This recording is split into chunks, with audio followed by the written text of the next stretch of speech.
Selamat sore, salam sejahtera bagi kita semua. Perkenalkan, nama saya Francisco Situmorang, kelas SPKSC, NIM 22583 angkatan 2001. Di sini saya akan melakukan praktikum dasar pelindungan tanaman, yaitu tentang penyakit tanaman. Penyakit tanaman dapat diartikan sebagai gangguan terhadap tanaman yang disebabkan oleh patogen dan non-patogen yang menyebabkan terganggunya proses pertumbuhan pada bagian-bagian tertentu atau keseluruhan dari tanaman yang tidak dapat berjalan sesuai fungsinya dengan normal dan dengan baik sehingga menghambat pertumbuhan pada tanaman dan dapat menyebabkan kematian tanaman tersebut. Adapun alat dan bahan yang digunakan, alat tulis, buku, dan kamera. Bahannya tanaman terserang patogen atau bonggol pisang, daun kopi, dan daun cabai. Cara kerja, yang pertama bakteri. Bonggol pisang dipotong di bagian yang diduga terinfeksi oleh bakteri dan dicelupkan ke dalam gelas yang berisi air. Setelah itu, bisa dilakukan pengamatan apabila bagian bonggol pisang yang dipotong tersebut mengeluarkan cairan bening, maka diduga dalam bonggol pisang tersebut terdapat bakteri. 2. Jamur. Menggunakan daun kopi yang bergejala karat atau kering, amati gejala serangan secara mikroskopis, serta amati hifa dan spora jamur penyebab penyakit karat daun secara mikroskopis. Yang ketiga, virus. Menggunakan daun cabai, amatilah gejala serangan virus pada daun tersebut, seperti daun menguning, keriting, mengkerut, dan dapat terlihat adanya kutu kebul berwarna putih di bagian bawah daun. Yang pertama, bakteri pada bonggol pisang. Bisa dilihat pada gambar ini. Ciri gejala berupa penguningan daun, munculnya cairan putih pada kelopak bunga jantan atau jantung kering dan layu, tetapi kelopaknya masih melekat dan menggulung ke atas. Bagian buah menghitam dan pembusukan di bagian tengah pseudostem atau bagian tengah bonggol. Penyebab penyakit jenis patogen yaitu bakteri Pseudomonas solanacearum.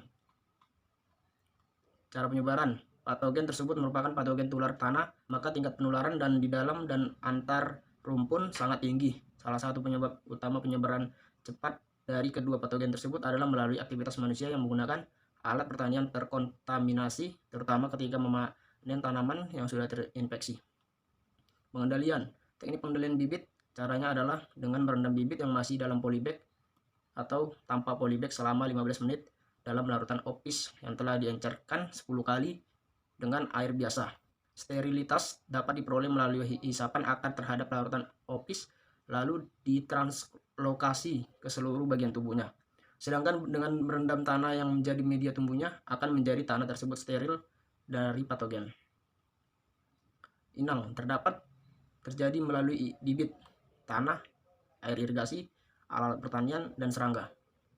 Perkembangbiakan, pada saat tanaman mati, jamur akan tumbuh menyebar dari silem ke jaringan sekitarnya, membentuk klamidospora atau spora istirahat yang mampu bertahan dalam perakaran inang alternatif. Yang kedua, jamur pada daun kopi yang berkarat atau kering di beberapa bagian. Ciri gejala serangan, pada permukaan atas daun timbul bercak kuning kemudian berubah menjadi warna coklat. Sedangkan pada permukaan bawah, daun banyak terdapat spora berwarna oranye atau jingga. Penyebab dari penyakit tersebut adalah cendawan H-Pastactrik. Cara penyebarannya dapat melalui hujan dan angin, serangan seperti jenis trips, burung, dan manusia. Ranting dan daun yang terlalu lebat berpotensi untuk mengundang jamur, atau yang biasa disebut jamur Hemilia Pastactrik. Sebab hal ini meningkatkan kelembapan sekitar tanaman.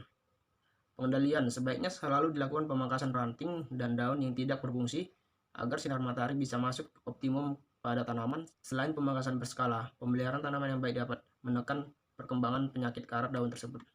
Inang pada daun yang peka, misalnya daun muda, uredospora berkecambah dan secara cepat menginfeksi dan melalui stomata. Perkembangbiakan, Hemileia Pastactrik mempunyai siklus hidup yang sederhana. Jika uredospora sampai daun yang peka, misalnya daun muda, uredospora berkecambah dan secara cepat menginfeksi daun melalui stomata pada permukaan daun bagian bawah. Yang ketiga, virus. Menggunakan daun cabai. Ciri gejala serangan virus ini dapat awalnya daun muda atau pucuk, cekung, dan mengkerut dengan warna mosaik ringan. Gejala melanjut dengan hampir seluruh atau pucuk berwarna kuning cerah dan cekung dan mengkerut berukuran kecil dan lebih tebal. Gejala lain adalah daun berwarna mosaik klorosis seperti pada gambar ini.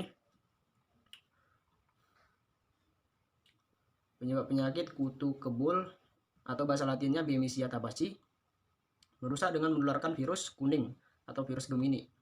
Cara penyebaran virus Gemini ditular oleh serangga vektor jenis kutu putih dan kutu kebul atau Bemisia tabaci. Cara penyebaran virus Gemini ditular oleh serangga vektor jenis kutu putih atau kutu kebul menyerang dengan cara menusuk dan mengisap cairan dari tanaman sakit berpindah tempat ke tanaman sehat sehingga memberikan kesempatan yang lebih banyak untuk menularkan virus. Pengendalian dengan menggunakan benih yang berkualitas, lalu penggunaan persemaian yang benar, imunisasi tanaman muda, pengelolaan tanah, dan pemupukan berimbang. Penggunaan mulsa plastik hitam perak, penanaman tanaman penghadang, sanitasi dan pencabutan tanaman sakit.